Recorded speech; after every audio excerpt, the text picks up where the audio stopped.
In this video, we will take a look at the story of one of America's most terrifying serial killers. We'll start with his first victim. 3 weeks out of high school, 18-year-old Dahmer killed Stephen Hicks with a dumbbell. After the severe blow to the head, he dismembered and cremated him, after which he scattered the ashes in his backyard. Let's see what made him one of the most ferocious serial killers in history. Jeffrey Lionel Dahmer was a perfectly normal kid, but as he entered puberty, he withdrew from society and showed little to no interest in anything. From the early years of his adolescence, he began drinking alcohol and dissecting animal carcasses. His parents divorced around graduation, and it is believed that this was one of the reasons he took his first victim. One day, on his way home, Dahmer hitched a ride with Stephen Hicks and invited him over a beer at his father's house. But when Stephen decided to leave, Dahmer killed him. Years later, he confessed that he killed him because he just wanted company. After his failed attempt to join the army, his father sent him to live with his grandmother. There, he frequently visited gay bars where he drugged men and raped them. He was arrested twice and placed on prohibition, but no charges were filed against him. His manner of speaking helped him get out of more than one encounter with the police. He was crazy, but not stupid. He always planned his actions carefully. His next victim, Stephen Tuomi, was murdered 9 years later. One September evening in 1987, Dahmer picked up his friend from a bar and took him to his hotel room. In the morning, he woke up next to Tuomi's lifeless body and claimed he doesn't remember how he killed him. This murder started off a string of murders. Jamie Tuxtatur, 1987. The 14-year-old boy was murdered, but they never found his corpse. Dahmer confessed to the murder. Richard Guerrero, 1988. The 25-year-old man was drugged with pills and strangled with a belt. After the murder, Dahmer had intercourse with Richard's body and dismembered it. Anthony Sears, 1989. 26-year-old.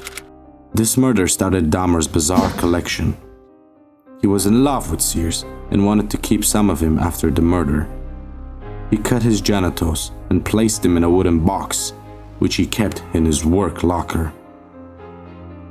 He lured the victims to his apartment, where he drugged, raped, and strangled them. With his experience building up, Dahmer began to improvise on his victims' bodies and even preserved them for consumption. Dahmer was then arrested for molesting a 13-year-old boy. The law gave him 5 years prohibition and 1 year in a boot camp. After the trial, he was booked into the rapist registry. No stronger charges were filed, and he was set free. This resulted in the death of innocent people. In 1990, Jeffrey claimed the lives of 4 others. Raymond Smith, 33-year-old, finds his end in Dahmer's apartment. After being promised $50 to satisfy him, he was drugged with pills and fell asleep. After falling asleep, he was strangled. His next victims were killed in similar fashion. Edward Smith, 28 years old, strangled. Ernest Miller, age 22, cut throat. David Thomas, 23 years old. He did not keep parts of his body because he did not find them attractive. His body was not found, but it was believed he was strangled. The summer of 1991, Dahmer took 1 victim a week. Then he began his bizarre experiments on humans. He was trying to make them into zombies. He drilled through the victims' skulls with a drilling machine and poured acid and boiling water into the front of the skull. His neighbors became suspicious of him because of the loud noises and the horrible smell.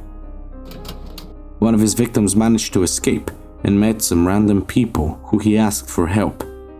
They called the police, but Dahmer took the boy to his apartment and he fell unconscious. When the police officers arrived, he explained that he was his boyfriend who had too much to drink. He managed to convince them and they left. After that, he lobotomized him and punctured his skull. On July 22nd, 1991, he made a mistake that led to his arrest. 3 days after his last murder, he brought Tracy Edwards to his apartment. Dahmer threatened him with a knife to get into the bathroom, but Edwards got away. While fleeing, he came across a police patrol and they arrested Dahmer. When they entered the apartment, they found pictures of dead people, severed limbs, and several human heads in the freezer. They found a total of 7 skulls and a frozen human heart. They also found an altar with candles and more skulls in his closet. After his capture, he was charged with 15 murders, but he still claimed his innocence. During one of the trials, the sister of one of the victims, Errol Lindsay, loses control and went on to attack him. He was sentenced to 15 life sentences, which equated to 957 years in prison. That same year, he was convicted of the murder of his first victim, and another life sentence was added to his already 15. In July 22nd, 1992, the serial killer was put in Columbia Correctional Institution in Portage, Wisconsin, where 2 attempts were made on his life. He was a prime target for other inmates.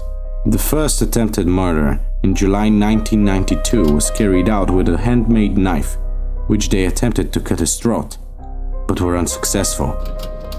He was then housed in a cell with a strong Christian believer, while Dahmer denied religion. His cellmate, Christopher Scarver, thought it was no coincidence that Dahmer was right in his cell, and believed he was a messenger from God, sent to kill him. On November 28, 1994, Scarver and Dahmer were sent to clean one of the bathrooms in the prison.